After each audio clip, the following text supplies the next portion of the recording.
Okay, hello sa inyong lahat. Ayan, sinigurado ko na napindot na natin yung video. No? Last week, napaalala mo ba, sir, ang ating topic about sa leadership ng church? The characteristics. Tsaka yung qualifications ng elders, Yeah. ng deacons. Yeah. Yes. Di ba? Hindi lang basta-basta. Siyempre, yung character ang tinitingnan doon.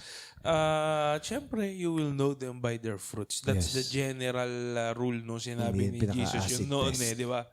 Kasi ang daming confession Ang daming nagsasabing Christian ako, ganito ako, matagal na ako sa simbahan, ma-attend akong ganito. Di ba? Pero yung sinasabi mong acid test yung fruits. Di ba? You will know them by their fruit.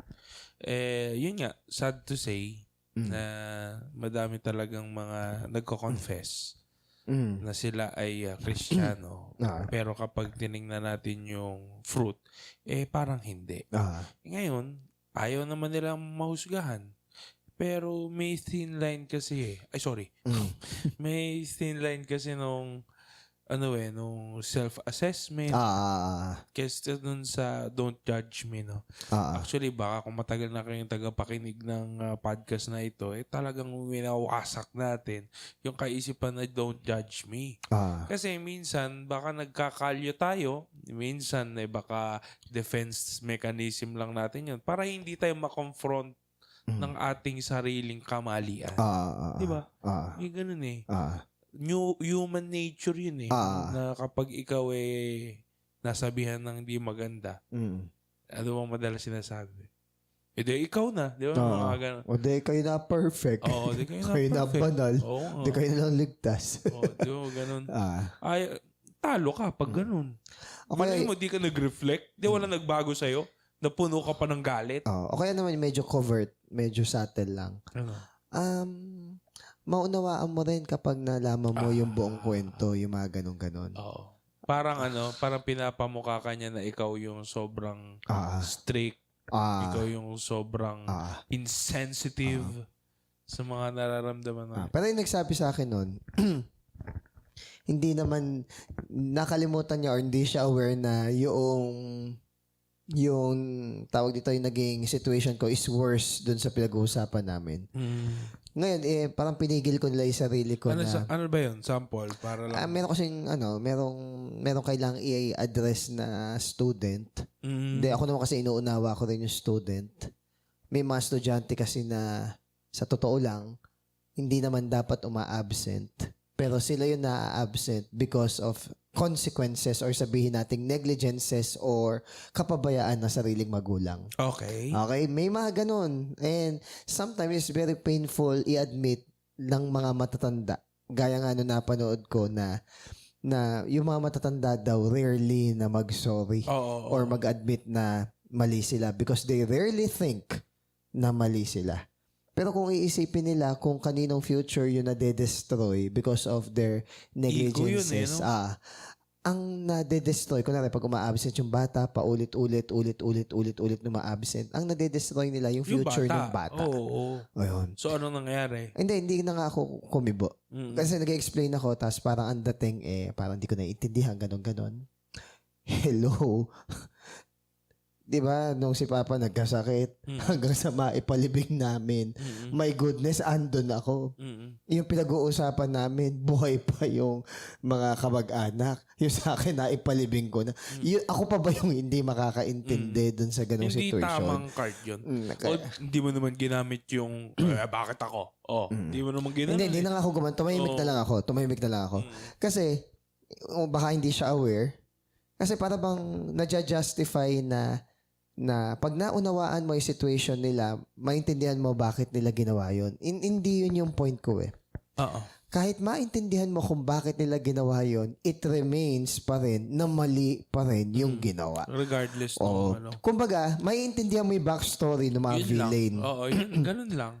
Pero hindi pa rin niya i-justify na yung mga villain is tama yung ginawa nila. Yung mali mong behavior. May kabayaran lahat. Yeah. Yun yung gusto ko i-point.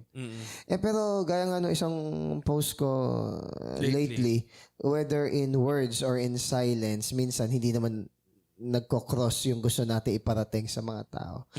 Hindi naman yun din yung way para i-mirror mo yung treatment nila sa'yo. Kasi di ba lately, para bang, this time, kung ano nila yung energy na pinakikita mo sa... Yun na lang. Okay, yun na lang. Hindi rin naman dapat ganun. Kasi as a Christian, ang call natin Parang is to... kung mabait ka sa akin, mabait din ako. Di ba? Minsan may- hindi rin naman ganun. Kasi as a Christian, ang calling natin is to be the salt and the light of the earth. So, kumbaga, proceed lang na at least alam mo na rin yung dapat mong i-expect sa mga tao na yes, you would be misunderstood. Yes, you would be judged as more strict. Yes, you would be judged na mas feeling nila hindi mo nauunawaan. But parang blind obedience. pero sabi ko na lang, so be it. Sige. Ayan. So, going back dito sa lesson na anuhin natin, medyo maano din to kasi about siya sa mga false doctrine. Yan na. Diba? Ayan. Okay? Kasi na-address yan eh. And by the way, pag sinabi false doctrine, hindi yung obvious na mali lang. Okay? Ito yung subtle na shift doon sa isang particular na mga paniniwala or pananampalataya, mga core doctrine na subtle nagsishift sa iba. Sama yun. Hindi, at saka pag binigla mo kasi, halata masyado. So si Satanas, hindi naman niya, nag-inject lang siya ng mga thoughts, ng mga gagawin na paunti-unti. Na along the way, yun yung meron magandang kwento si Manny Pacquiao na di ko makalimutan. About daw siya sa isang pusa at ibon. Okay, sige. Maganda to Sige, let me hear that. Oo. Parang sabi nung, di ba yung pusa, kakainin niya yung ibon. Pero lumilipad yung ibon. Sabi, bumaba ka dito, hindi kita kakainin. Sabi nga lang ng pusa. Niwala ako. Sabi ng mga ibon, kalam ko kakainin mo ako, di mo ako maloloko. Wise to. Sige, ganito na lang. Sabi ng pusa, bumaba ka dito, tapos ang gagawin ko, kukuha lang ako ng isang balahibo. Balahibo ba tawag doon? Sige. Feather. Okay, sige. Ng balahibo mo. So, pag baba mo, kukuha lang ako ng isang balahibo. Makakain mo ngayon yung mga bulate dito sa baba. Okay. Ganun. Okay. Hanggang sa paunti-unti, naubos yung balahibo niya. Nakakain siya. Di na siya makakalipad eh. So, ang moral lesson, parang unti-unti yun eh. Unti-unti tayong dinodoktrinahan ng mali. Di ba? Unti-unti tayong binibigyan ng kaisipan na tulad nung isim, maraming isim ngayon na about self. Yeah. About self-help. I-deserve ko to. Di ba? YOLO. Yung mga ganyan na very applauded at very madaming likes kung titingnan no. Di ba? Yung sa social media natin na nagpo-promote ng sarili. Pahinga ka din. Yung mga ganun. Yan. So, kailangan maging maingat tayo. Baka yun ay mag-lead sa atin sa hindi magandang patutunguhan. Kapag hindi tayo vigilant. Kasi baka hindi siya false doctrine kung isipin mo kaagad eh. Pero dun pala papunta kasi finifeed niya yung flesh. Di ba? Kaya nga self-importance. Kaya nga self-love. Mahalaga yung tinatawag na discernment. Yun. And yung discernment, hindi siya magic. Yung discernment nag-grow yan by continuously reading, meditating, obeying the word of God. Yan. Kumbaga mapapamilyar ka eh. Alam ko. Yung parang aware na ako sa ganitong pattern. May ka na eh. Meron ko third eye. May third eye. Sige, game. Third eye. Okay. Verse 1. 4 tayo 1 Timothy 4. Maliwanag ang sinasabi ng Espiritu na sa mga huling araw ay tatalikuran ng ilan ang pananampalataya. Susunod sila sa mga mapanlinlang na espiritu at sa mga katuruan ng mga demonyo. Okay, may tatlong wina-warn tayo dito. So, because nandito na yung Holy Spirit, so makikita natin dito. New Testament. Sa New Testament. Makikita natin dito yung opposite or yung absence ng Holy Spirit na winawarn sa atin. Okay, so yung tatlong marka na pinag-iingat tayo is yung danger ng apostasy or tinatawag na yung umalis, yung some will depart, yung pag-alis nung iba paglisan sa kanilang pananampalataya. Okay. So, the danger of apostasy. Pagtalikod sa pananampalataya. Yung pangalawa, the danger of deception. Mga mapanlin lang na espiritu. Deception is not... Naloko, nagoyo. Deception is not necessarily telling a lie. Sometimes it's about telling the truth, pero hindi mo tinuturo yung buong whole truth. Katotohanan. At the whole truth. Okay. Ayan, pwede yun. And number 3, yung danger ng false teaching, which is yung doctrine ng demons. Ayan. So, pinag-iingat tayo. Tatlo to, ha? Kasi yung tatlo na yan is opposite nung so ngayon, manifestation ng Holy habang Spirit. pinakikinggan nyo to, abay, isipin nyo kung anong mga pinaniwalaan natin na pwedeng maging pumasok sa kategorya na yun. Okay. Sige, maganda. So, mapapansin natin, around 1900 years ago, nung sinulat ito ni Paul, guided by the Holy Spirit. Pero until now, is parallel at saka nagaganap or sabihin natin na nag-unfold na totoo talaga yung sinasabi niya dito. Isa-isahin natin. Yung, for example, is some will depart in faith. The faith. Okay. Not necessarily Tatalikod. Not necessarily naman na hindi na sila Christian, ganun Ano? Pwedeng mas ine-entertain lang nila yung ibang mga truth. Niniwala pa rin sila kay God, pero counterfeit na God. Or yung God na gracious, God na loving, or God Yun na... lang, kulang. So, kumbaga, nagde-depart sila dun sa truth. core na truth and doctrines. So, wrong view of God. Yun yung... Idolatry yun. Oo. Kasi sabi dito, some will depart from faith. For example, sabi dito, on June 1997 article in US News and World Report described a Virginia pastor who would rather preach on Bosnia, justice, or world peace rather than stories or personal salvation through the Bible and grace of Jesus. So, yung pastor na gano'n. Oo. So, ibig sabihin, mas focus siya sa Bosnia daw, sa justice, sa world peace, instead of sinishare niya mismo yung Bible at saka yung testimony sa kanyang personal salvation with walk-in. So, kumbaga, makikita natin doon yung subtle shift na parang hindi ganito yung pattern na ginagawa ng mga apostles. Parang hindi na Bible yung sinishare niya. Parang yung sarili na niya. Ay, parang yung mga social issues na lang yung social issues, nabubudburan lang ng verse. Diba? Kaya tayo nag-iingat tayo dun sa topical preaching na mag-imili tayong topic tapos saka ka magre-research ng verse. Pwede naman tayo pwede tayong maka rage bait or clickbait or whatever. Whatever. Oo nga, pamparaming views kasi yung rage bait. Pero yung iba sasadyain pang mamali ng spelling, yung iba sasadyain pang mamali ng pronunciation. Kasi engagement yun. Ang gusto kasi ni Meta yung may engagement. Whether negative or positive yun. Galing, Nasadya, Ngayon, ulitin ko this does not mean losing the ability to believe.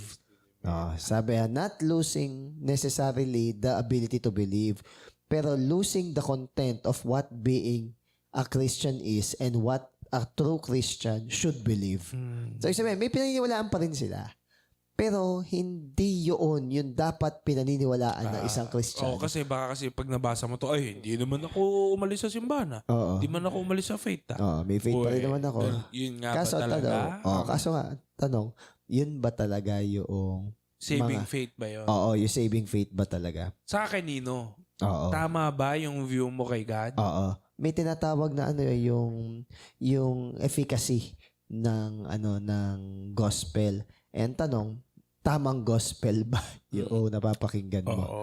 Yun yung sa depart from faith. Yung isa naman ay deceiving spirit. Pag sinabing deceiving spirit, ito yung mga enticement ng mga angelic host na nagrebel kay God. So, ibig sabihin, may mga lies na tinuturo sila. They are so powerful na sa sobrang powerful nila, it is evident even sa world natin and even sa social media, ganyan. Minsan nga, basta may rhyme yung post mo isipin na nila, ay tama yun. Basta maganda pakinggan, isipin na nila, yun yung ano Diba kaya sa mga battle rap, diba parang, ganda nun. Speaking, napanood mo ba yung... Ay, hindi pa. Okay. Tapos may estudyante ko, parang ewan kung shinare mo sa akin to, pakinggan ko doon kantang Kanibalismo. Ay, hindi ko alam. Hindi ba? Kala ko ikaw yung nag-share sa akin. Bakit? Pero may isang estudyante ko na Pero ano yun? pakinggan ko doon kanta na yun. Ala lang, na gusto lang nila na pakinggan ko doon kanta. Titignan ko kung okay yung lyrics. Lyricism. Titignan ko. Yung poetic na kung niya. Marunong naman akong kumilatis kung okay yung lyrics o hindi kahit maganda ito. No? So, ayun, be careful kasi may mga mapanlilang na spirito.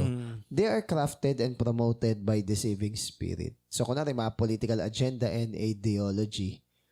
Even nga yung racism wala naman supposedly ganyan Isa nga daw way para hindi masyado maging issue yung racism. Huwag pag-usapan. Hayaan mamatay yung issue. Minsan kasi, kahit wala namang issue, nagkakaroon ng issue. Kausap. Oo, kausap. At saka ka-address. Wrongly observed. Meron nga isang example na ibinigay Meron daw isang parang young na cashier or something. Tapos, para bang bago lang kasi siya sa work Ngayon, merong white American na ina-assist siya. Tapos, para bang ang ginawa niya dun sa white American, parang sa lito niya, sa pagsusukle, ganyan-ganyan, iniabot niya mismo dun sa kamay, pinatong niya mismo sa kamay, yung sukle. Ngayon, yung kasunod niya is black American.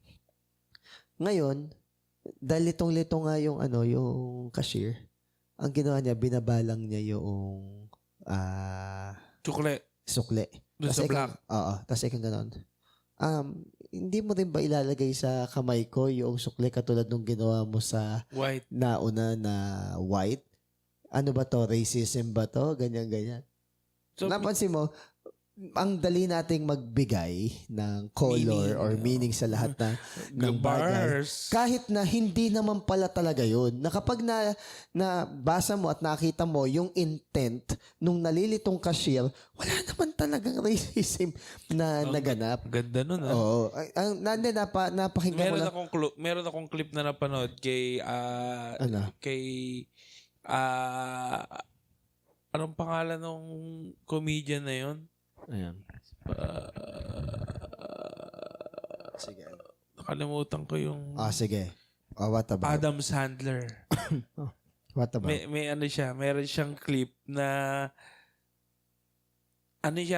anger management yata yun. Parang ganun, yung tungkol sa ganun. What about? Yun yung pelikula. Parang nandun sila sa airplane. Tapos, hindi naman siya galit, pero calm down. I'm not, hindi naman daw siya galit. Tapos parang may sinabi siyang you people, pero hindi naman niya intent na sabihin yun. Pero sa mga black kasi, parang yata yun. What do you say? Offensive. What did you say?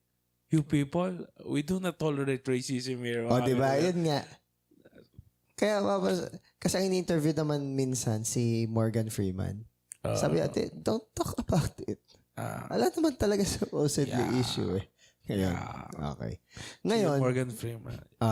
Ngayon, yung pangatlo naman is the doctrine of demons. Ayan. Doktrina naman. Okay. Ano ba to? Ito ba yung mga satanista? Ito ba yung mga mag-aalay ng virgin? Di ba? May mga ganun. Okay. Papatay.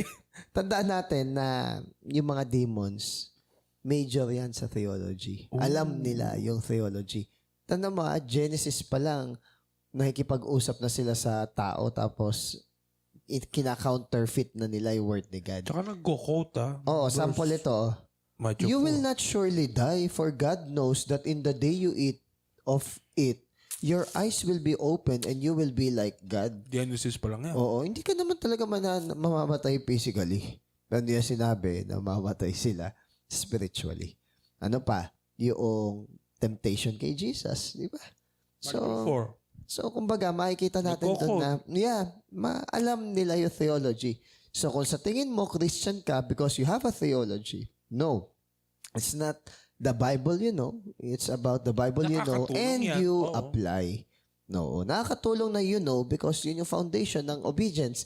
Kailangan alam mo. Bago mo ma-obey. Oo, kasi kung di mo alam, Tapos, Tsambahan. Oo, tsamba. Hindi dapat ganun. Okay? So, it is hard to say kung mas dumami ba yung false teaching ngayon o mas bumilis lang kumalat dahil nga sa social media. Dahil sa technology. Pero kumbaga, doon tayo wina-warn sa tatlong bagay na yon. Okay. Yung talikuran mo yung faith mo, yung tinatawag natin na Deceive. deception ng mga spirit. Okay? Spirito. Nilin lang tayo dun sa truth. Tapos yung pangatlo is Doctrine. yung doctrine ng demons. As if na yun yung doctrine talaga ni God. Yeah. Hindi. Sige, magdidigdip tayo 2 to dito. 3. Ang mga katuroang ito'y pinalalaganap ng mga taong sinungaling at may mga manhid na budhi. Ipinagbabawal nila ang pag-aasawa at ang ilang uri ng pagkain. Mga pagkaing nilikha ng Diyos upang kaining may pasasalamat ng mga mananampalataya at nakakaunawa ng katotohanan. May mga church or may mga tao na ine-embrace nila yung certain ideology or falsehood para i-justify yung kasalanan nila. Okay? So, kumbaga, para i-prove nila yung ay para tanggapin nila na katanggap-tanggap yung kanilang kasalanan na hindi naman siya ganun kamali. Na hindi naman siya sin. Yung ganung bagay. So, pagka ganun, medyo delikado yun because that is hypocrisy. Tapos may binanggit pa dito para bang, asan ba yun? You may sear. Manhid. Ayun, seared with the hot iron. Yung Manhid. konsensya daw ay binrandan or parang tinatakan. Di ba kung sa baka o sa baboy yung mayroon tinatatak na mainit na parang Flavio, doon sa bakal. Panday. Oo, di ba? So, kumbaga, sa imbis na yung bakal o yung braso o yung katawan ang nilagyan ng mainit na bakal, ang nilalagyan daw ng mainit na bakal para kalyuhin at maselyuhan Puso. yung Konsensya. konsensya. Oh. Kaya parang alam nilang mali sila pero Lalang. wala lang. Parang ganun. Oh, Yan. they actually meron. Ewan ko kung shinare ko tong memory ko na sige. yun. Pero shinare ko yata kagabi. Ano Kasi yan? nakita ko na everyday God is giving us warning. Totoo Because we naman. have a conscience. So every time we sin, we ignore that warning. And every time that we sin willfully and ignore the warning, tas di tayo nagko-confess, di tayo nagre-repent, di tayo bumabalik, kumakapal yan. Yung mukha, yung kalyo. Oo. Di ba sa corruption? Mentas mas makapal, mas malaki yung makukulim mo. Kumbaga yung mga nagko-corrupt ng mga milyon na yan, kumapal ang mukha niya dun sa mga konsensya nila na nilabag nila nung piso lang. Pwedeng 20. hindi nga lang sa ganung bagay. Pwedeng sa oras. Sa project. Sa assignment sa school. Pwedeng sa bahay. Nangungupit. Pwedeng doon nagsimula lahat yan So, Na-amplify lang. na-amplify lang. Tapos nabigyan ng greater opportunity. Oo, kasi yung sinasabi na those who are faithful with little. Is also, can be entrusted with more riches. Okay? Pwede mo siyang Yung baliktarin faithful sa maliit, siya din faithful din siya sa malaki. Pero yung hindi faithful sa maliit, Oo. hindi din siya faithful sa malaki. And you would expect na yung tao hindi faithful sa malaki, hindi din sila faithful sa maliit. So dito, napansin ko dun sa binasa nating verse, kasi binanggit dyan doctrine of demons, tapos may kinalaman sa pag-aasawa. Yan. May mga particular may kinalaman religion sa daw na pagkain. parang ini-impose nila na mas magiging spiritual sila kung di sila mag-aasawa or di sila kakain ng mga certain food. Those are doctrines of demons. Okay, Dahil wala namang Bible lang nagsabi. those are not doctrines of God. Kasi, may preaching si Paul Washer na tandang-tanda kung sinabi niya yan. Kasi parang doctrines of demon, tapos akala ko kung ang doctrines of demon, papatay ka. Tapos ang sinabi na doktrina ng demonyo, wag mag-asawa at wag kakain. Ano ibig sabihin nun? Legalismo. Legalism. Pero gusto mo na medyo maano-ano pa dyan. Sige, laliman natin. Yan yung yan yung tinira nung Genesis 1. Genesis pa lang Oo. Start tayo. Sige. Pinag-forbid na mag-asawa. Bakit?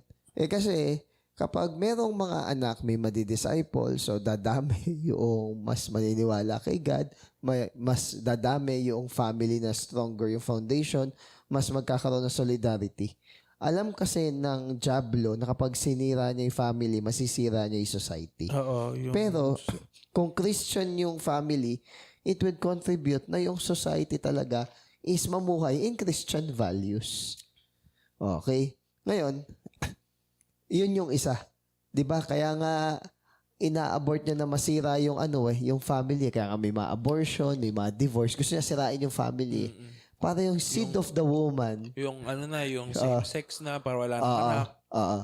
Ngayon, sundan pa natin ang pangalawa, yung pag-abstain sa mga certain foods. Yeah. O di ba yung unang sin din is may kinalaman sa pagkain? Ayun. Pero kung susumahin natin, lahat yan, legalism. Di ba sabihin, ay kami, hindi kami nagbababoy. Hindi kami... Oo. Sinabi ko to minsan sa sa mga estudyante ko, kasi nag-aral kami ng world religion. Kung sa tingin nyo, kayo na, kunwari, INC, kayo na Seventh-day Adventist, kayo kumakain ng particular food, is mas mature kayo because hindi nyo kinakain yung mga pagkain na to. Actually, hindi. Ang mas mature is yung mga tao na alam nila na hindi yung pagkain na pumapasok sa bibig ang nagpaparami sa kanila, kundi yung lumalabas sa bibig kasi galing yun sa puso nila. Pero, willing sila na hindi kainin yung any food na sinasabi nyo na bawal para lang hindi kayo ma-offend. Hindi kayo ang mature. Ang mature is yung mga tao na willing mag-adjust sa inyo para lang hindi kayo ma-offend. Pero yung i-impose ninyo dahil na out of context ninyo yung nakalagay sa Bible, okay? Mali na yun. Kasi may tinatawag tayong law of liberty. Saka parang ginagawa mong points. Oo. Pagka ginagawa mo yung isang bagay para magkautang na loob sa'yo si God na pagpalain ka or para mas maawa sa'yo si Lord or para mas pagpalain ka ni Lord, that is legalism. Why? Do you think na kaya mo i-manipulate si God na parang siya may utang na loob sa'yo? Mag-hunger strike ako, ganyan. Ay, no, that's not like that. God is still God whether umobey ka or hindi. Ngayon, kaya ko to binabanggit kasi napakahigpit no pag-i-impose silang gano'n. Sabihin na sa Acts daw, meron daw sinasabihan daw doon yung disciples na huwag kayong huwag kayong kumain ng mga may dugo, ganyan-ganyan, bla bla bla. Kasi nga, yung church nila, meron silang ka-fellowship or meron silang kasama sa church na mga Jew na ang culture nila, hindi talaga sila kumakain ng ganun. So in short, hindi naman sa pagkain.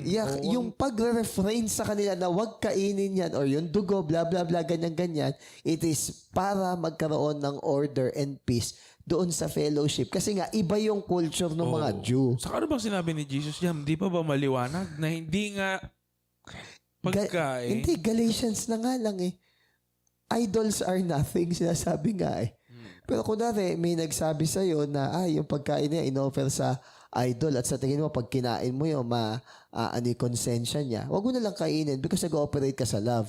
Pero kunwari, kinain mo yun, wala lang yun kasi hindi naman totoong Diyos.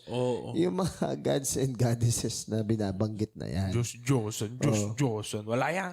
Yun nga yung point. So, legalism. Kaya kanina meron akong INC na estudyante na parang ang nangyari kasi is, basta ang story is, may matitiwalag pag ganito, ganyan, bla bla bla. Sabi ko sa Bible hindi dapat parusahan ang tatay sa kasalanan ng anak at parusahan ng anak sa kasalanan ng magulang. Hindi kasi po may katungkulan po kasi sila sa INC. Sige. Ma-demote. Tapos may buti lang meron isang INC doon. Sinasabi na ganun daw pala yung mangyari. Ide-demote lang. Sabi ko, may problem ka ako sa family niyo. Dapat hindi kayo sa status na nakatingin. Ma-demote, pero ginawa mo yung part mo na pinagsabihan ng lolo mo, yung parents mo, na mali yung naging actions nila. Hindi ka naman pala totally ititiwalag, kakausapin naman pala kayo. Okay, so kumbaga, somehow sumusunod sa tamang process yung INC sa ganung bagay. Pero ang point ko, ang ina-encourage ko sa kanila, na maging mapanuri kayo na ang i-apply nyo lang is yung talaga na turo ng salita ng Diyos, hindi idinagdag. Okay? Isa sa example na sinabi ko na Ka Felix Manalo. Alam naman sa Bible yung pangalan Ka Felix Manalo yung ibong mandaragit sa malayong silangan, blah, blah, blah, ganun. Lam sa translation yun. Actually, yung salitang Iglesia ni Cristo, wala naman talaga sa Bible yun eh. Sa translated, sa Tagalog, nandun. Pero ang original na lengguwahe ng Bible is Hebrews and Aramaic, Old Testament. Tapos sa New Testament naman is Latin.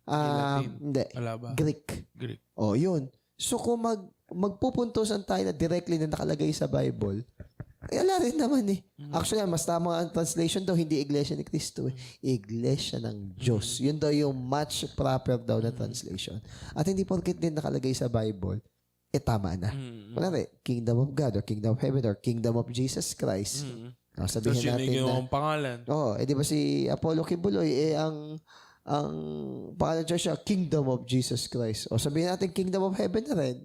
Okay, o Kingdom of God. Di ba nasa Bible, Kingdom of Heaven siya, Kingdom of God. Does it mean na tama na agad yung doctrine nila? It doesn't go that way. Hindi sa pangalan. Hindi sa pangalan lang. Nominal lang kasi siya. So, dapat careful tayo sa ganung bagay. Okay, next dito tayo sa 4 and 5. Ang lahat ng nilikha ng Diyos ay mabuti at walang dapat ipalagay na masama.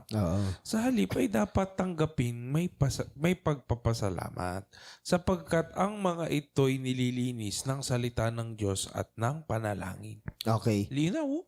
Ganito, no? Since inalaw naman ni God na kumain tayo, di ba? Kain na lahat. Hindi na tayo hinuhusgahan base sa kinakain natin. Yung sinasabi dito, magpasalamat daw tayo sa Diyos kasi nag-provide siya ng food. Hindi na natin inaano na, Lord, salamat kasi yung pin-provide mo sa akin food, yung hindi pinagbabawal. Okay? Kunwari kahit hotdog pa yan, o kahit sabihin natin na baboy pa yan, o ganyan-ganyan. Ang point daw dito, unggoy. Basta ang point daw dito, nag-provide si God ng pagkain, maging thankful tayo. Hindi to i-focus na, yung pin-provide kasi na food, mali. O i-provide kasi ng food, magsisin ako. Hindi naman yun yung issue dun eh. Ang issue, maging thankful tayo kasi God nag-provide ng food. Kaya kunwari, kumain ka ng hindi okay na pagkain na masyadong mamantika o ganyan-ganyan, hindi okay. Paano ko magpe-pray kay God? Lord, thank you sa food. Hindi mo na ipagpe-pray na magbigay na nutrition, kalakasan at kaginawa. Hindi na, alam mo hindi healthy. Gets so? Pero ang pinapoint out again ng verse na to ay salamat po sa thanksgiving sa sinigang pagpaprovide. na unggoy. Ang weird naman kasi do. Sinigang na buhaya. Okay. So sabi dito, it is good and proper for us to pray before eating a meal, but it should not be done in a ritualistic or superstitious way. Yung may mga mahaba pang seremonya or kung ano-ano. Nor should it be done to show others na mas spiritual tayo. Ay, sinasabi ko kanina, hindi kasi kami kumakain dinuguan eh. Hindi kasi kami kumakain ng ganyan eh. Bawal kasi yan. Bawal kasi sa amin yan kasi kami. Pero nagmumura, nagyoyosi. Yun nga, tsaka naninira ng ibang tao. Di ba? Ala rin eh. Basta ang point doon is, it doesn't make you holier doon sa mga tao na kumakain ng ganung bagay. So, hindi doon basihan. Oo. Okay, next, verse 6. Kung ituturo mo sa mga kapatid ang mga bagay na ito, ikaw ay magiging mabuting lingkod ni Kristo. At habang itinuturo mo ito, dinudulutan mo rin ang iyong sarili ng pagkaing espiritual mula sa mga salita ng pananampalataya at sa tunay na aral na sinusunod mo. Okay, so ibig sabihin, meron dito na requirement na ituro daw natin yung mga bagay na pinagbabanggit natin sa una, yung about sa deception, falling away from the faith, hindi sa pagkain. Ituro mo daw yan sa mga brethren. Ano kaya yung significance ng hindi pag-aasawa, no? May asawa ba si Lucifer? Wala naman eh. Pero actually, may mas malalim dyan. Wala rin, mga pope. Meron kasi mo sa history ng mga pope na okay lang na hindi mag-asawa, pero okay lang na marami kang kinalantaryong mga prostitute kaysa magkaroon ng asawa. Kasi may ibang mga pope na yung kanilang pamumuhay ay very promiscuous. May gano'n. Mag-search ka. Mag-search ka, lalo na yung mga parang royal blood na blah blah blah ganon. may mga binabanggit doon na Pope na Huwag lang mag-asawa. hindi wala sila asawa kasi yun yung requirement. Pero kung sino-sino yung mga nakasiping nilang prostitute. Yun, isang example yun. Kung mag-asawa, para pwede mong tikman lahat. O, ang pangit no, yung reverse. Pero yung kunwari, yung hindi mo pag-aasawa, it's because of choice. Para sabihin natin na focus ka kay God or hindi ka ma-distract. Hindi naman siya innately Ang sinabi naman dito kasi sinful. is yung pinagbabawal. Oo. Oh, kumbaga, hindi, pwedeng choice mo, pero hindi mo binabawal na, Yes. ba't ka nag-aasawa? Masama yan ah. Hindi lang yun. Tsaka kung may asawa yung brethren mo, hindi ka bitter. Ah. Hindi puno-puno ng kapaitan yung puso mo. Masaya ka para sa kanila. Regarding that. Oo nga, oh. Ngayon, 3rd anniversary namin ni Che, bukas. Diba? Yun. So, ganun. Oo nga Congratulations. pala. Oo nga pala, no? So, kumbaga, i-instruct mo ng tama. Okay. Why? Para yung mga tao is ma-anchor yung kanilang trust Belief, sa salita ng Diyos. Hindi sa mga kung ano-anong mga turo na Oo. ganyan. At hindi nga daw sa salita mo lang. Make sure na salita ng Diyos yung Perfect. tinuturo mo. Ito, maganda to. Yung sa 7 to 10. Oh, sige. Huwag mong pag-aksayahan ng panahon ang mga alamat na walang halaga. Sa halip, sanayin mo ang iyong sarili sa makadiyos na pamumuhay. Okay. Sa pagsasanay ng katawan, ay mayroon ding pakinabang. Ngunit ang makadiyos na pamumuhay ay mapapakinabangan sa lahat ng paraan. Sapagkat ito'y may pangako, hindi lamang para sa buhay na ito ngayon, kundi maging sa buhay na darating. Hanggang alin ba? 10. 10. 9.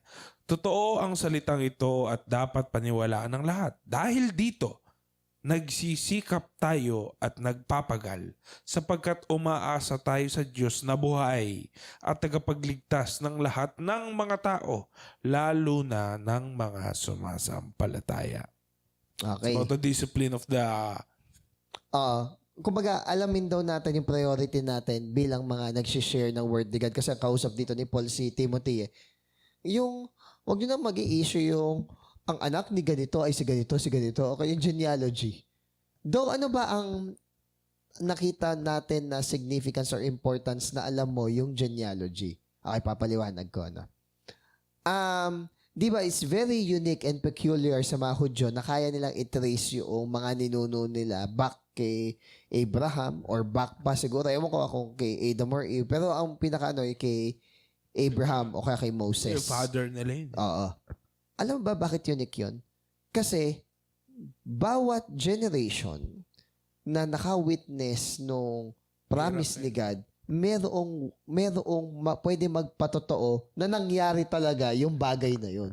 So, kumbaga, by generation na naka-witness noong miracle ni God, Pasa-pasa. merong Kasi pwede wala pa naman video nun. Yes, merong pwede magpakatotoo.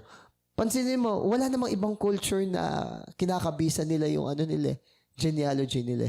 Kaya may nagtanong sa akin, good thing na may nagtanong sa akin doon ako, teacher ko na, ewan ko agnostic siya or atheist na, paano napatunayan na totoo nangyari yan kung ang tawag dito, na yung nakalagay sa Bible is totoo. Tapos nung binasa ko, nag-research ako, kasi nga daw, sa genealogy, dahil hindi pa siya nasusulat, yung iba dyan, sa oral tradition, pasa sa pamamagitan ng pagsasabi ng nagsalin sa bibig, yung sa mga salita, lola sa natin, kwento. mga kwento ng lola, di ba? Ibig sabihin lang nun, per generation, merong remnant si God na nagsasabing totoo yun. Tapos ipapasa niya sa anak niya, tapos may witness siyang iba, tapos kasama yung witness nung magulang niya, papasa niya sa magiging susunod niyang anak. So, baga, merong witness. Succession. Pero, hindi na kasi yun yung issue ngayon Established na doon sa mga tao na totoo si God. Established maganda lang siya sa umpisa. Maganda lang siya sa una na totoo. Totoo nga nangyari historically. Kasi magiging pa yan stumbling block niyan halimbawa is ayaw magbago ng isang tao kasi ang confidence niya, bakit ninuno ko naman si Abraham ninuno ko naman si Moses So bakit hindi ako isi-save ni God? Kumbaga, naging pride nila. Oo, yun. Kaya nga nagalit si Jesus. Yung Kaya pagsabihan sila ni Jesus even sa mga batong ito, si God pwede mag-raise ng children. Si Paul din, sino bang tunay na tuli? Oo. Sino bang tulay ng mga anak ni Abraham? Ayun, exactly. So, yun yung example. Kaya wag nyo nang masyadong pinag-aaksaya ng panahon yung mga genealogy at saka yung mga kwento-kwento na ganyan. Ano naman kumbaga sa fellowship natin, may mga nadidiscern tayong tao, may mga tanong na mga walang kapararakan. Di ba? Yung minsan nare-reveal tuloy yung heart ng kausap mo. Kung ano ba talaga nasa heart niya. Kung gusto lang ba niya na ipamukha na magaling siya. Di ba? Pwedeng ganun. Out of the abundance of the heart, the mouth speaks. Where your treasure is, there your heart will be. Parang gusto lang ba niyang, minsan ganun pansin mo na sa tao habang tumatagal, na gusto lang na tumapuri siya. Ayun ang nasa isip mo. Possible. Gusto lang na tumalaman na may alam siya. Pero pagdating na sa walk, buhay, struggle. Doon na meron problem. Di ba? May mga ganun Yung alam mo may problema tong tao na to sa forgiveness, sa pag-handle ng correction, tapos biglang kakana ng mga baptism, biglang kakana ng mga Calvinist, Armenian, mga gano'n, di ba? Ako wala akong believe sa gano'n. Di ba? Seryoso, wala akong believe sa gano'n. Pag alam ko na itong taon to, hindi forgive, di rin humingi ng tawad, confess. Kaya actually, mas believe ako dun. Kasi yung sa group, sa mga Bible study group, minsan gusto lang nilang magsalita nung gustong madinig nung leader o nung facilitator Kaya nag-iisip pa mas believe ako sa honest. Yung honest magsalita. Yung iba, di ba, parang nagpaliwanag, very intricate. Very parang, parang may malalim pang layer. Tas yung isa, honest lang. Actually, parang hindi ko nga po alam kung na-place ko si God ngayon kasi po, kadalasan po. Mas gusto ko pa gano'n Mas na pa ako sa ganun Oo. Kasi nga, yung godliness daw, ang pinaka-ano niyan, godlikeness. Ibig sabihin, totoo ba na yung attributes ng Diyos nananahan sa akin? So, kumbaga, kung sensitive si God sa sin, dapat tayo din is sensitive sa kasalanan. Okay? Then, tsaka isinunod yung bodily exercise, di ba? Ngayon, hindi sinasabi na mali yung bodily exercise. Actually, isa siyang magandang analogy. Oo. Actually, hindi lang yun. Actually, maganda naman talaga na nag-exercise na. Oo. Kasi pansinin mo, dami ng mga overweight tsaka obese, lalo na sa western. Di ba? Yung, kaya kung ano yung kinakain, kaya na high blood, kaya mainam na nag-exercise. Ako personally, di ba, na may sleep apnea ako. Pero dahil nga... Matagal na yan? Nito lang, siguro mga 2 weeks ago. Kaya ako nag-start magbawas at saka mag-iba ng food. Pero okay, na ano pa yun? Kasi yung iba nagsisipap machine Oo. Na ano naman, binanggit lang sa akin na, ang tawag dito, yung iba daw hilik ko. Hindi naman daw ako dating gano'n maghilik. So mula nun, nagkaroon ako ng shift. So nakakatulong yung bodily exercise. Pero, eto kasi yung analogy. Kung yung exercise nakakatulong pero hanggang dito lang sa lupa. Sa katawan lang. Oo. Mas pahalagahan daw natin yung pag-pursue ng eternal holiness or sabihin natin eternal knowledge and application. Kumbaga, hayaan mo din mag-gym yung espiritu mo. Oo. May sinabi kong minsan sa mga estudyante ko yung mga atat na mag-asawa, magka-jowa, ganyan-ganyan. Trend yun no? Sabi ko ganun, huwag kayo magagalit sabihin ko sa inyo to. Yung pag-aasawa, though yan ay gift ng Diyos at pinakamasayang bagay na pwede mo ma-experience dito sa lupa. Hanggang dito lang yan sa lupa. Yeah. Hindi ka ako yan tatawid sa buhay na walang tatawid. Hindi talaga tatawid. Oo, tinanong na kay Jesus yan Sino yung kaasawa ko sa kabilang buhay? Hindi talaga. Ano pa yung isang proof na hindi siya tatawid? Bakit pwede ka mag-asawa uli pag namatay asawa mo tapos hindi ka nagkakasala? Di ba? Hindi sin na mag-asawa uli, di ba? Kapag namatay o nabiyuda, di ba? Even nga, sinasabi nga dito ni Paul yung mga young na byuda wag mo munang pagkatiwalaan ng mga ministry kasi iba dyan, baka gusto uling mag-asawa. Hayaan mo lang silang mag-asawa. Okay? So, kumbaga, ina-acknowledge ni Paul yung need ng marami sa atin na gusto nila ng company, gusto nila mag-asawa, hindi binabawalan. Yung kontra kasi wala na dahil namatay na isa. Yes. Pero, hanggang dito nga lang yun sa lupa. Hindi nga tatawid. Yun. So, kung magpupursue tayo ng greater than that, yung relationship natin kay God and relationship natin sa mga brethren, kasi yun yung bagay na tatawid. Sa mga necro, sinasabi natin ito. 'Di ba? Sa evangelism, sinasabi natin ito. Nag-e-effort tayo sa pag-aaral. Doktor ka, effort ka, review ka. Actually, isa yun sa binanggit. 'Di ba? Pag-aaral. Inisa-isa dito yung mga... Saan pa porsigido tao? Yung handang magsakripisyo. Actually, tignan mo, inisa-isa niya dito.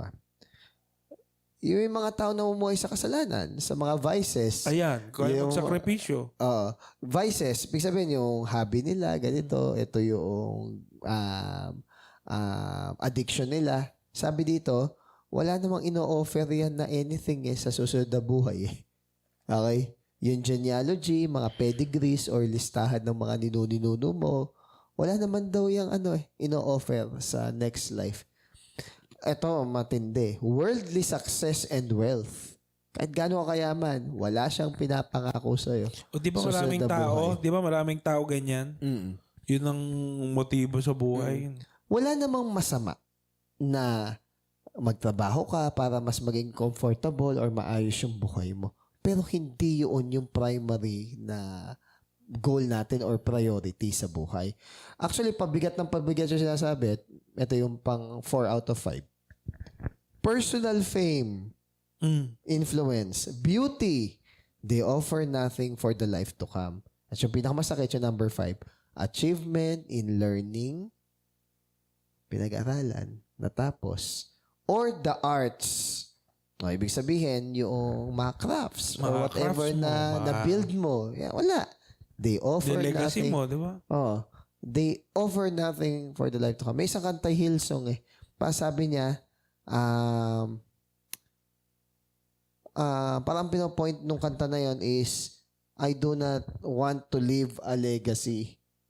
Only Jesus. Yun lang. Parang, di ba tayo, lalo na mga mega churches, mga charismatic, mag-iwan tayo ng legacy, blah, blah, blah, ganyan, ganyan. Next generation. The next generation, na matatandaan nila na tayo ay namuhay dun sa kanta na Only Jesus. Wala na siyang pakialam kung matandaan siya ng mga tao. Wala siyang pakialam kung matandaan ng tao yung mga achievements niya or yung mga napagawa niya. Tapos ang kasunod no lyrics ng kanta, Only Jesus. Only Jesus. Kasi walang tatagos doon sa And tuwing mag-e-end yung semester namin, natuwa lang ako, nabasa ko to. Tuwing mag-e-end kasi yung sem namin, lagi ko sinasabi, makakalimutan nyo na lahat ng lesson natin dito sa particular subject na to. Ang wag nyo lang kakalimutan is yung pananampalataya natin sa Diyos. At tapos nabasa ko to. Kasi nga, lahat ng knowledge and learnings, hindi naman talaga kasi siya tatagos Hanggang dito lang. Hanggang dito lang. At maraming tao, mas nag-e-effort sa temporal kaysa sa eternal. Yeah. May isa, last na. May nagtanong sa akin, Sir Yari, nabasa ko na sa New Testament Tsaka, buo. Tapos ngayon, sa Old Testament na daw siya. Ayaw naman daw niya na puro Proverbs lang. Ano daw ba yung may sasuggest ko na basahin niya? Ecclesiastes. Ano yung sinabi ko? Ecclesiastes. Pinagbasa ko sila, sila Tintin. Ecclesiastes. 12 chapters lang kako yan. Kaso, yung wisdom niya is end life wisdom. Para bang pinakikita na niya na parang pinakikita niya sa'yo na makuha mo lahat to, pero eto lang yun. Kaya nga... Saka may case siya, sabihin niyo. Kasi yung Proverbs, isipin mo, yun yung peak or prime ni Solomon. Pero Ecclesiastes, yun yung matanda na siya.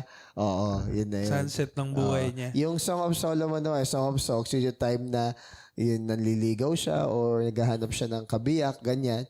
Or yung love niya kay God. Depende kung paano siya ini-interpret i-view Pero ang point out lang nun, hindi lang yung basta wisdom lang na galing kay God Pero syempre, yun ay may pinakamahalaga yung wisdom ng isang matanda na mayaman sa experience. Yun. Yung yung kayang sabihin na papunta ka pa lang. Yung nakabalik na ako. Yung tawag dito, dalawa ang kukumbinsi sa'yo. Kinukumbinsi ka ng wisdom ni God na ito yung kay hinatnan yan at kinukumbinsi ka rin ng karnal na kaisipan na hanggang dyan lang talaga siya. Kasi parang sabi Solomon doon na talagang tinodo niya lahat pero iniright niya. Ito lang pala. Oo. Yun nga yung point. So kumbaga, kahit galing din eh, no? kahit na pinaka-karnal kang tao na mababaw yung kaalaman mo sa Diyos o hindi ka pa siya. Christian. Yes, logical. Kumbaga wisdom nga talaga. Oo, wala. Sabi ko na, ingat ka lang kako kasi baka hindi ka na mangarap sa buhay pag nabasa mo to. Okay. Baka ma-depress ka, no? Baka mawala ka ng pero may gana. tamang approach kasi sa pagbasa na. Then sabi ko noon, after nang basahin mo na yung Genesis, Exodus, Leviticus, doesn't matter. As long as diligent ka na maunawaan. Kasi sabi naman niya, naunawaan naman niya yung New Testament. So, by the word, naniwala lang ako. So, kumbaga, we trust in the living God. Yun ang pinakamahalaga na wisdom. Si God, yung kanyang sacrifice is sufficient. Sapat para iligtas yung lahat ng tao. Okay? Sapat siya para iligtas lahat ng tao. Pero effective lang siya. Okay? Pero effective lang siya para sa mga tao na tutugon sa kanyang call. So, ibig sabihin, hindi lahat masasave. Kasi hindi lahat tutugon eh. Ulitin ko. Enough yung sacrifice and death ni Jesus, yung kanyang human nature, para iligtas lahat ng tao. John 3:17, di ba? Those who do not believe are already condemned. Na hindi siya naparito para i-condemn yung world, di ba? Para i-save yung world through Him. Na hindi naman yung tao ng judge eh. Di ba? Na-judge na talaga sila nung hindi sila nanampalataya. Saka may offer si God eh. Kumbaga invitation na yun eh. Kasi sa lahat ng parable niya, di ba? Yung mga hindi pumunta. So sila yung hindi makakasama. Saka yun yung papakita na ang tao may free will. Kasi you have free will to accept or reject. Yung iba sinabi, ba't ako paparusahan ni God kung alam naman yan hindi ko pipiliin tapos mapunta ako sa hell? Kasi may choice kay. Responsibilidad mo yun. Hindi mo pwedeng ka. sabihin na nandito ako sa hell eh. Hindi naman ako tinawag ni God eh. Tsaka by law na lang. Sige, itabi muna natin yung biblical standard. By law na lang Di ba pag di ka sumunod sa batas or sumuwi ka sa batas, alam mo naman may consequence eh. Kaya ang ganda nung ang ganda nung justice system kung tama siya. Isa siyang representation ni God. Oo. Kaya nga lang, dahil nga na-pervert yung justice system katulad nun sa atin. Nababayaran. Tsaka nade-delay. May pa-afta pa yung anti-red tape pero sobrang tagal, tapos sobrang mahal, tapos sobrang diwara.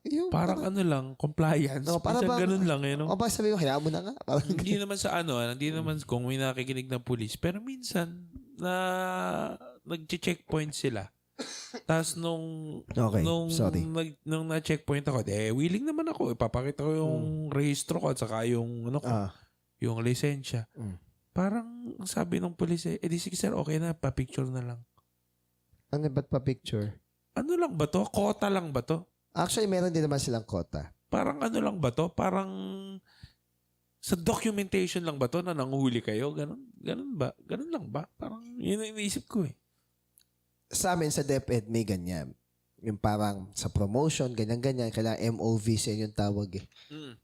Tapos may mga time na dahil hindi nga kami mahilig mag-picture, pero alam namin ginagawa namin, hindi kami makapalag sa ibang reporting kasi kulang kami ng documentation. Kaya mula noon, natuto kami mag-document. Okay? Pero, mas nangingibabaw yung ginagawa ko to eh. Hindi for show eh. Meron kasi akong konsensya. Kunwari, katulad ngayon, meron akong maraming service credit. Tapos may local leave ako, tsaka yung health, yung mental health. Wellness break. Wellness leave. Gusto ko na kunwari gamitin bukas. Oo nga, no? Actually, pwede ko siyang gamitin eh. Sabi, puyat ako, don't feel okay. Nung parang may sakit ako nung last week o kahit nung kahapon, pwede ko siyang gamitin eh. Pero alam mo yun, yung parang mas nakikibabaw sa'yo na hindi naman kasalanan sa estudyante mo na may sakit ka. At walang picture yun. Tsaka yung iniisip mo na... Tapos minsan, sa hanapan, yung mahilig mag-picture pero hindi naman nagtuturo, sila pa ngayon yung Ay, sila pa ngayon una na po-promote. Sa totoo lang. Diba? Sa totoo lang. Pathetic. Dahil for show, ano. Pero kumbaga, okay na rin na gano'n. Hindi okay yung ginagawa nila. Pero okay na rin yung gano'n para malinaw sa'yo na flawed talaga ang system ng mundo compare sa system ni God.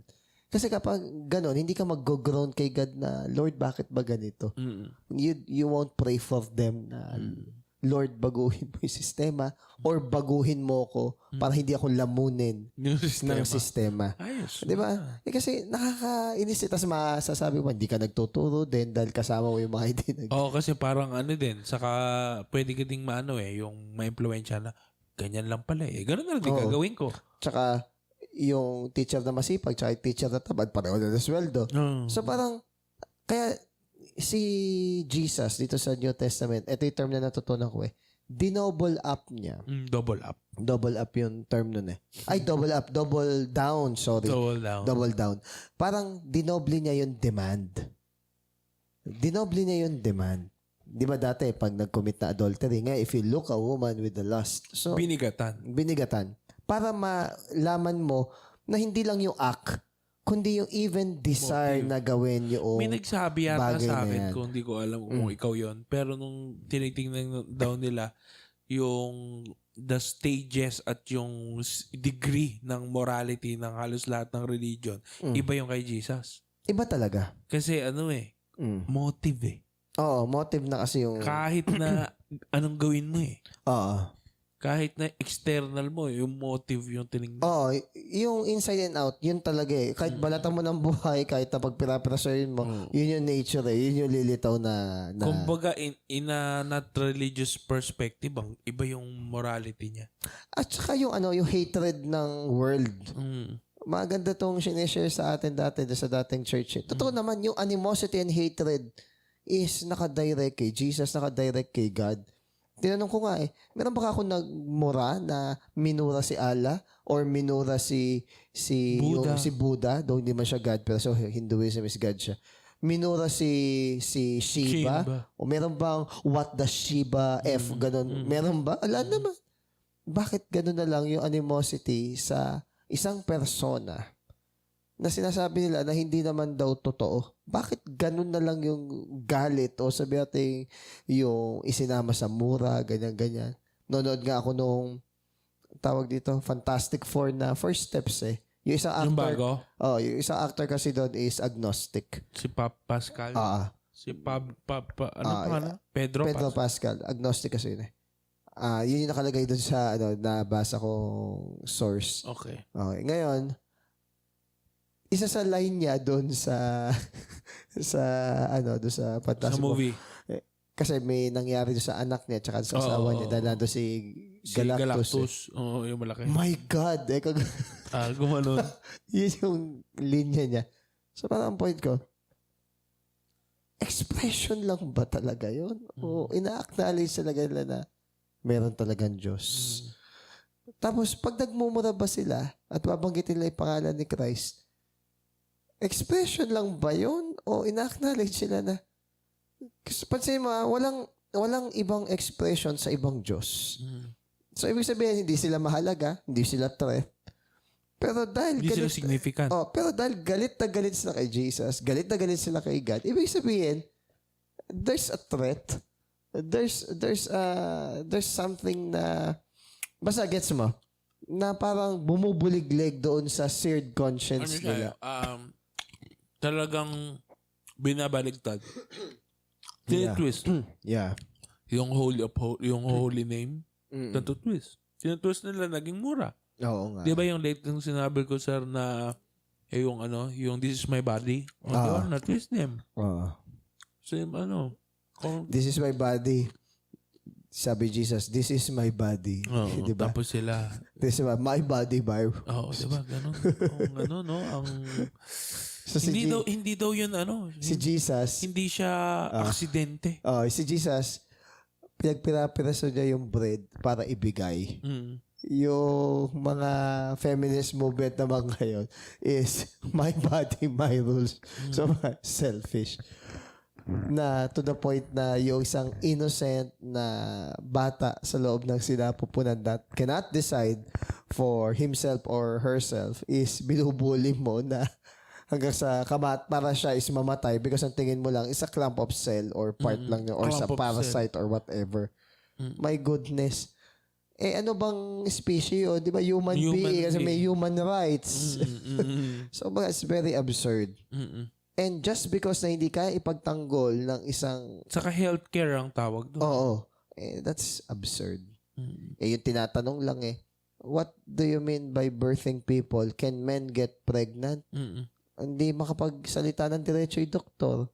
Kung ano yung sinasabi. Tsaka isang researcher, kung ano yung sinasabi, parang robot na paulit-ulit. Sabi ko, my goodness, ganito na baka delusional at tsaka ka-stupid minsan yung mga tao. Then pag sinabi ko stupid, sasabihin racist, or sabihin sexist, or sabihin bigot.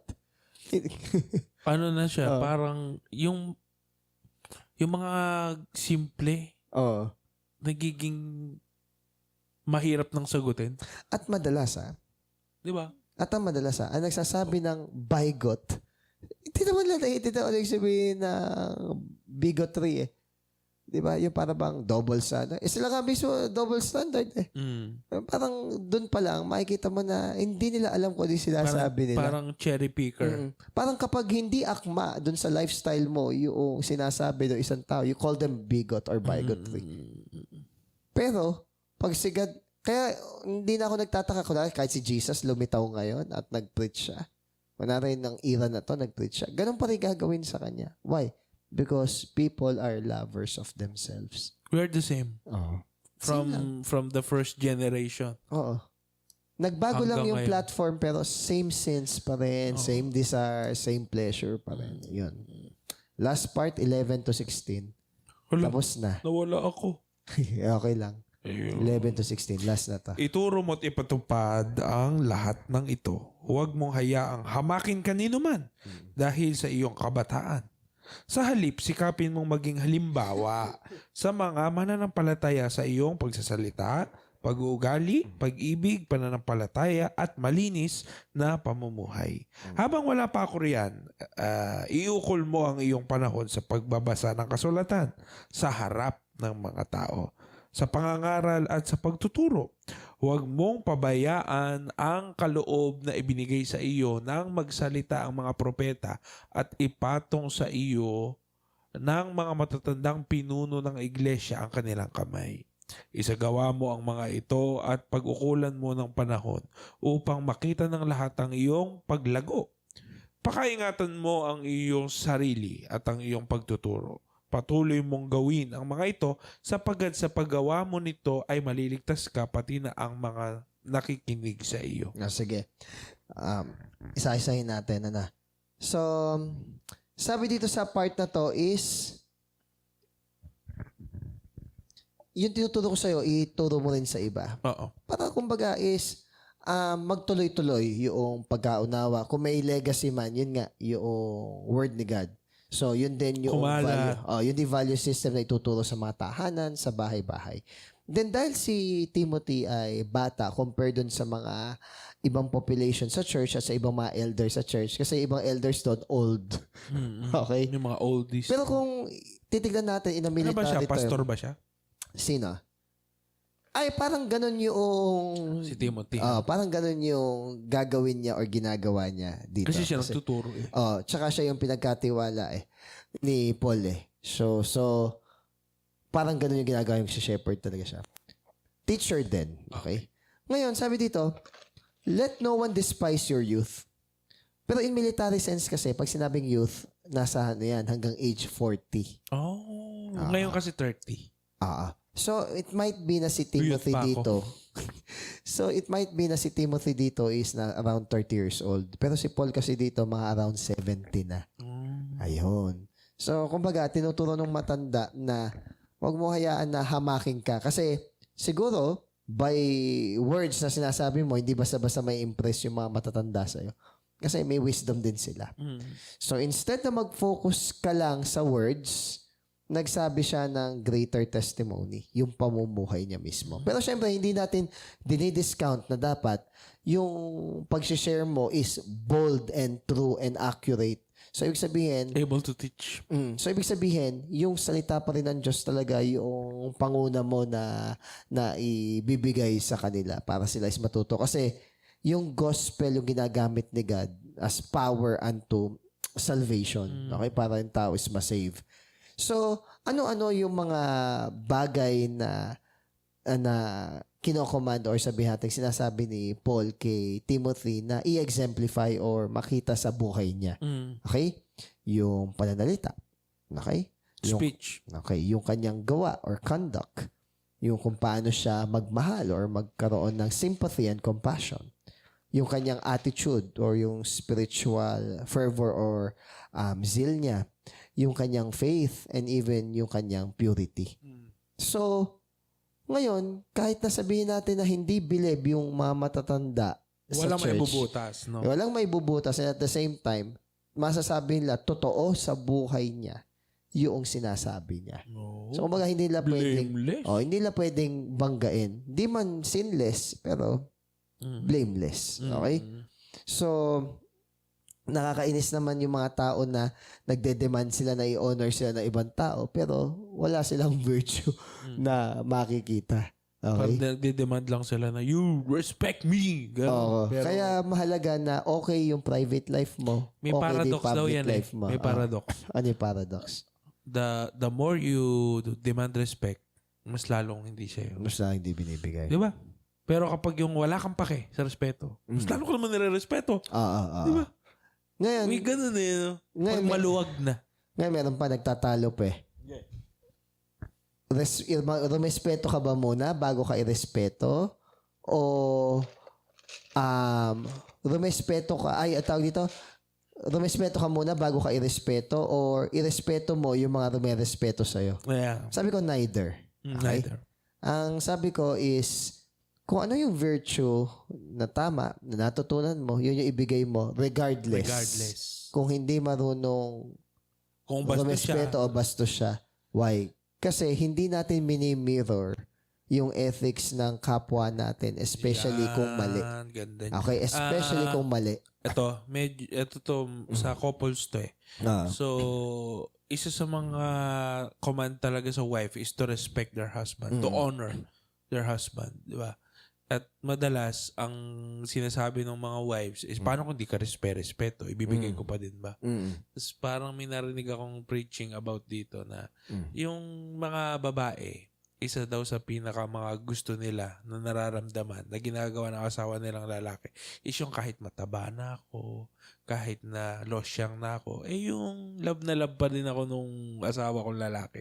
Okay. Parang iba daw yung ganda mo doon. Okay. Yung ganun. Parang, Ibig sabihin, hindi sa physical na So, ibig sabihin, kahit hindi ako lovable, minahal ako. Sa lalaki din daw ganun. kahit di ako respectable. Hindi. Ang ano doon, ang wisdom doon is, inutusan din yung lalaking mahalin yung babae, regardless, kahit di siya Kamahal ba? kamahal-mahal. So, yung babae, yung wife, inutusan din niya irespeto yung lalaki. Kahit hindi siya ka-respeto. Pero alam mo kung ano yung beauty niyan? Ganda. Pero dahil pares kayong Christian, parehas kayo nag-adjust eh. pero dahil pares kayong Christian, syempre, ayaw mo ring mahirapan yung asawa mo na syempre gusto mo maging example ka rin na ikaw mismo is ito maganda, isipin mo kung yung mindset nyo tama, parehas kayo sa couple. Yung parehas kayo, mindset tama. So, sige na nga, mahalin ko na nga yung asawa ko, regardless. Tapos yung asawa ng babae, sige na nga, respeto ko na. Walang away. Kasi, hindi pa kabig eh. Hindi respeto mo ko, hindi mahalin mo ko. Kung hindi, ibibigay ko. And remember, part ng love is to respect. And part ng respect is to love. So, kumbaga, umiikot lang siya. Umiikot lang. And yun nga, dahil alam mo rin, yung dapat ibigay sa'yo, alam din niya, yung dapat ibigay sa kanya. So, kumbaga, ayaw niyong pahirapan yung isa't isa. So, you freely give, iba. Yun. Another dito sabi, do not neglect the gift that is in you. So, pwedeng gift ng Holy Spirit na yung sa Ministry of Help, yung administration, ganyan-ganyan. Gamitin daw natin. Okay? Kasi minsan nasasayang daw yung gift natin kapag mali yung pinaggagamitan natin. Yeah. Or pag totally hindi natin ginagamit. Yun yung servant na nagbaon nung nung talent Yun. So, for all eternity, hindi siya nagamit. Yan, with the laying on of the hands, so sabi dito na Paul may have in mind Timothy's ordination service. So sabi dito, this was an event apparently accompanied by prophecy. So evident daw sa mga elders ng church, sa Lystra at sa Derbe, na meron silang laying of hands. So, ganito kasi yun kapag pinakita mo, kunwari si Paul, tapos ang pinapasahan niya ng responsibility si Timothy, pinakita niya sa crowd na nilay hands mo siya. So parang binibigyan mo siya ng empowerment na binavouch mo siya na siya na yung next, dinededicate mo rin siya kay God na gamitin siya mightily kung paano ka ginamit or even more so. Ngayon kasi yung lay hands parang tinatapon na lang natin yun ngayon. Oo, hindi daw, wag daw nating yun. Wag nating i-set aside. Diba? Hindi man siya magic, pero wag nating i-set aside. Pero careful din sa pag-lay hands. Kumbaga, careful ka rin kung kanino ka nagpapalay hands. Kasi syempre, impartation ng spirit nila sa'yo is kasama din doon. Sabi dito, meditate on these things. Ano yung these things? Yung word ni God. And give yourself entirely to them. Minsan kaya tayo nahihirapan, di natin minamahal yung ministry na kinol sa atin ni God. Okay. Kumbaga, hindi natin bibigay ng buo yung sarili natin na, di ba, may kanta nga na, buhay ko na ang purihin ka, buhay ko na ang sa'yo'y sumamba. Paano kung hindi, sideline ko lang. Sideline lang. Di ba ito yung buhay ko? Di ba, kasi kinanta mo, sideline ko lang na puri. Hindi mo matatanggap yung joy na supposedly fullness in serving others. There's no joy in half abandonment. Oo. Kaya ito Not full. So kumbaga mag-ingat tayo na. Hindi lang mag-ingat sa sineshare natin kasi madedestroy natin yung ibang tao pag mali. Ingatan din daw natin yung sarili nating buhay. Kasi ang pangit naman na tama yung pinreach natin, pero at the end, tayo mismo yung disqualified. Ayun, maganda tong dulo. You save both yourself and those who hear you. Maganda to example. Hindi siya ang savior ng buhay niya. Pero, kung naalala nyo, sinabi din niya na kapag teacher ka, doble ang judgment. Pero kung sensitive ka ng teacher, ikaw mismo sarili mo, judge mo yung sarili mo. Teacher pa man din ako, ba't ganito yung buhay ko? And, may ganun kang no? Oo. Dapat. Kaya kunwari, sasabihin ko sa mga estudyante, ito literal na teacher, sasabihin ko sa mga estudyante, mag-uniform kayo or mag-ganito kayo. Tapos ako hindi naka-uniform. Oo. Di ba parang, walang K. Wala ng K. Sabi ko, sa tingin niya ba gustong-gusto ko nag-uniform? Ayoko. Hindi, may ganun Actually, dun sa mga, kunyari, dun sa church na una, okay, mga na-attend ako before na church na, ni-preach na, we should be on time! Mga ganyan, di ba? Mga ganito. Late ka yung pastor 30 minutes alaman. Oo. Kung dadating ka, tapos na yung kantahan. O, di ba? So, kaya nagiging parang running... Pag nag-preach na, wala na ba yung mga musician? Yun yung running joke, di ba? Bakit ba kapag nagpe-preach ako, wala kayong mga musician? Kasi magkakanta kami, wala. Hindi po kayo nung kumakanta kami. May nagsabi naman sa kanya doon. Hindi ko alam. Okay. Pero nakakatawa yun. Siguro, Hindi, siguro uto lang ako dahil Pero siguro kung ako yun, nasabi ko. Hindi, kilala mo naman ako, siguro nasabi ko. Pero in a joking way. Pero syempre, half-meant. Maganda itong sinabi sa huli, yung save both yourself and those who hear you. Sa Hamburg, Germany, okay, merong isang... Diyan po ginagawa ang hamburger.